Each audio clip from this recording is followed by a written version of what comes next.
WLNS is here for you with 6 News at 11. Just 15 minutes ago, the state Senate finished the process of approving tie-barred bills to block changes to tipped wages and paid sick leave before they take effect at midnight. It's our top story at 11. Thank you for joining us. I'm Siobhan Klepfer. Sherry Jones has the night off. When the new legislature was seated last month, Republicans in the state house had one clear goal: to block the upcoming changes in state law that will eliminate the lower tipped minimum wage and change paid sick leave. Those changes are scheduled to take place tonight at midnight. Democrats and Republicans in both chambers approved a bill that would increase the tipped wage to 50% of the normal minimum wage over time instead of eliminating it completely. However, the state house tie-barred that deal to another bill dealing with paid sick leave, meaning one cannot pass without the other.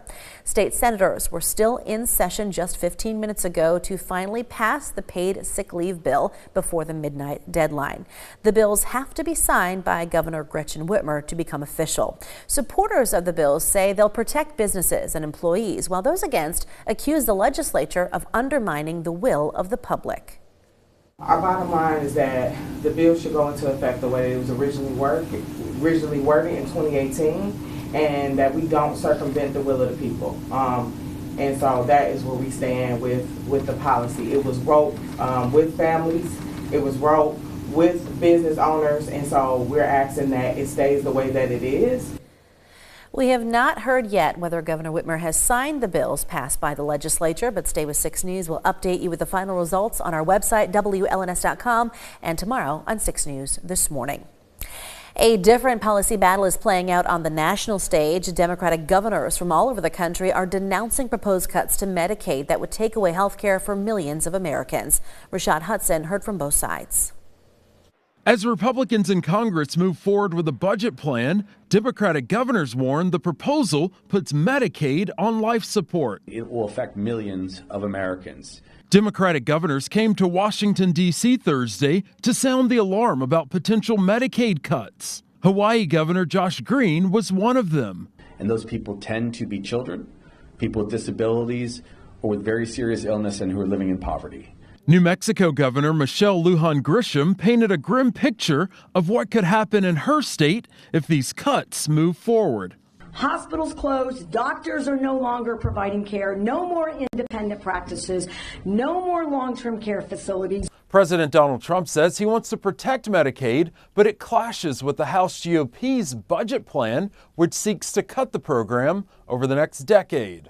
West Virginia Republican Senator Shelley Moore Capito says the program is a lifeline for many families, but acknowledges issues with the system. But to have the best system and to have the most efficient system and to have the one that really delivers results, we need to make sure that there's no waste, there's no fraud. Democratic governors say they'll keep fighting to protect Medicaid, but with budget negotiations looming, the battle is far from over.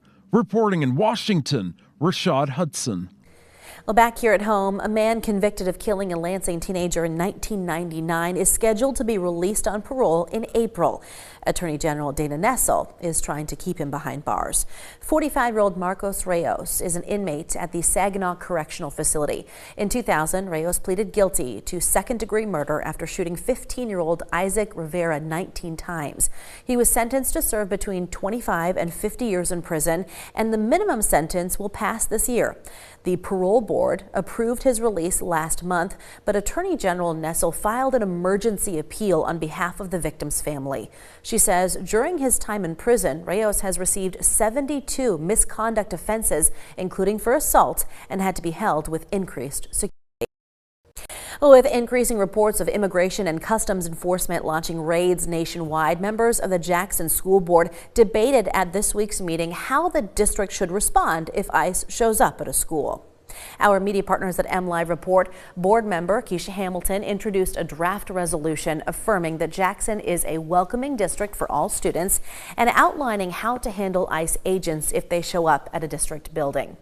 Other members of the board said they want to be very certain about the wording of the resolution. For example, differentiating between a judicial warrant, which is signed by a judge, and an administrative warrant, which ICE can issue on its own. The school board is set to vote on the resolution at its meeting March 18th. The state of Michigan has named a new poet laureate. Dr. Melba Joyce Boyd is the third person to hold that title since its creation.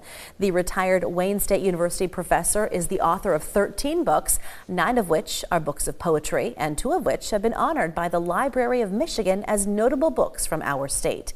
As poet laureate, Dr. Boyd will visit schools and libraries around the state, promoting poetry, spoken word, and literature. From Storm Tracker 6, this is Weather First, sponsored by Auto Owners Insurance. Simple human sense. We are holding on to dry conditions across mid-Michigan, but satellite and radar shows widespread cloud cover has since returned to the area, and it is going to be remaining in place as we go throughout the rest of the night. We still have a lot of dry weather in place across the central portions of the United States. 2 very stubborn high-pressure systems will remain in control of our weather as we go throughout the day tomorrow and also as we move throughout the entire weekend, so there's a lot of dry weather in our forecast. Again, we will stay mostly cloudy across the state as we go throughout the overnight hours. We'll hold on to dry and mostly cloudy conditions for our Friday as well. It's very similar to the conditions that we saw today. We will start to break apart some of that cloud cover Friday evening, allowing for just a couple of peaks of sunshine as we finish off the day, but more cloud cover in the forecast as we move into the start of the weekend. And Saturday, yet again, going to follow that similar trend. Partly cloudy conditions expected in the afternoon before more cloud cover moves in just in time for our Sunday, and that's likely going to be a repeating cycle even as we move into early next week. Again, dry conditions remaining in the forecast throughout the entire weekend. It does look like we will be able to stay dry across a good chunk of the area for Monday, but notice precipitation chances do start to increase Tuesday and Wednesday as we have 2 different areas of low pressure making their way into the region. Now, as these systems make their way in, they are also going to be bringing some really nice and almost spring-like temperatures to our area. High temperatures both Tuesday and Wednesday across mid-Michigan will be in the upper 30s to low 40s, so any precipitation that falls either going to be a mixture of rain and snow or just plain rain showers for our area. Outside tonight, again, we have this blanket of cloud cover in place, which will help temperatures to very slowly fall as we go throughout the rest of the night. We're at 23 degrees in Lansing, winds currently at 10 miles per hour out of the west-northwest, dropping our feels like temperatures down to 12 degrees. In Grand Ledge, we made it up to a high of 26 today after starting the morning off with temperatures in the mid-teens. It was a similar situation over in Jackson for our Thursday, currently feeling like temperatures are at 13 degrees with that peak wind gust at 22 miles per hour. And our final stop in the city of Hillsdale, yet again one of the highest wind gusts that we have seen across mid-Michigan today at 36 miles per hour, but it came along with that high temperature of 24 degrees. As we go throughout the rest of the night, again, we will remain partly cloudy, temperatures falling down to 13 degrees, but notice those winds out of the northwest right around 5 to 10 miles per hour. Doesn't seem like much, but of course still just enough to drop our wind chill temperatures down into the single digits both tonight, and also we'll repeat a very similar situation as we move into Friday night and then into our Saturday morning time frame. For Friday, again, temperatures topping out in the upper 20s across the area.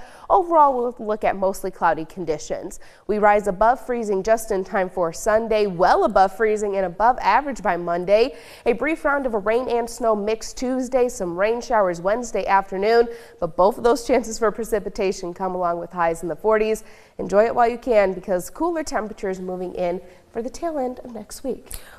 What was that, Kendall? Well, we're still above freezing. Oh, okay. I thought you were saying we might be going, woo. No, it's mid to low 30s, so still. Okay. Yeah. No 40s, but still warmer. No, but I will take, if we're in the 30s, I feel like it's a win. Exactly. Days. So just cooler than 40, but warmer than we are today. Okay. You scared me for a second, Kendall. Come on. All right. Still to come here on 6 News at 11.